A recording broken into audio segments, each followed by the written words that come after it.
Galerijā Centrs atklāta pastmarku izstādi, kurā apskatāms visas Latvijas pasta 2011. gadā izdotās pastmarkas. Izstāde saistīta ar līdz šim nebijušu konkursu, kur rīko Latvijas pasts sadarbībā ar Latvijas avīzi.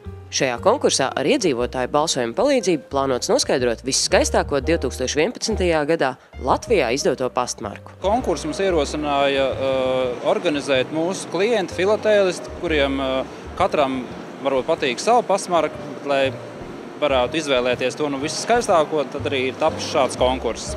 Par skaistāko pastmarku var nobalsot mājaslapās la.lv vai gadapastmarku.lv, kā arī izmantot Latvijas avīzē publicētās anketas. Galerijā Centrs ir iespējams izmantot mūsdienīgo tehnoloģiju, nobalsojot ar kodiem. Cilvēkam vajadzīgs mobilais telefons, ar kuru iespējams ieskanēt šo kodu, un arī, protams, internetu pieslēgums. Balsotājiem būs iespēja vinnēt pirmo balvu, kas būs personalizētās pastmarkas izgatavošana, kā arī būs pastmarku gada komplekti, kurus varēs saņemt savā īpašumā. Ja joprojām var izdot pastmarkas, tas nozīmē, ka cilvēki joprojām sūta arī vēstules.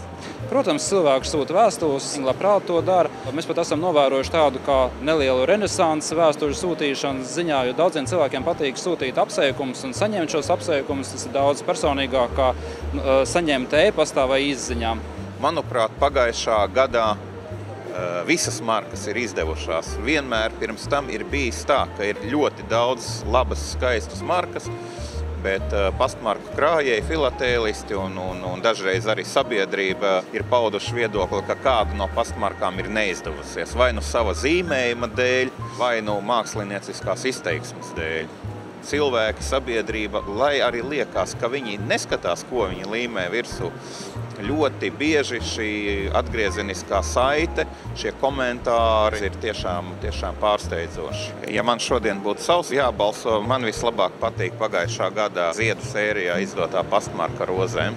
Viņa ir pietiekoši neitrāla, viņu var izmantot gandrīz jebkurš un pamatā tomēr pasta sūtījums lielākā daļa tomēr izmanto, lai aizsūtītu kaut ko labu.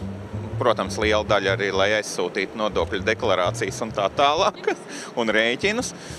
Bet, manuprāt, viņi ir gan mākslinieciski labi attēlota. Man kā pastmarku krājējiem viņi patīk, viņi arī uz aploksnes izskatās ļoti labi. Bet cilvēki tomēr cenšas izvēlēties pastmarkas ar kaut kādu vēstījumu, vai arī vienkārši, lai radītu labu noskaņojumu. Tāpēc, piemēram, tā rozīte ir jauka, viņa vienmēr rada labu noskaņojumu. Kaut gan, protams, ir arī pastmarkas, kas attēlo mūsu sasniegumus vai kādas gadadienas, pastmarka ar seno dzelzceļu vagonu, pastmarkas veltīt Rīgas brīvostai.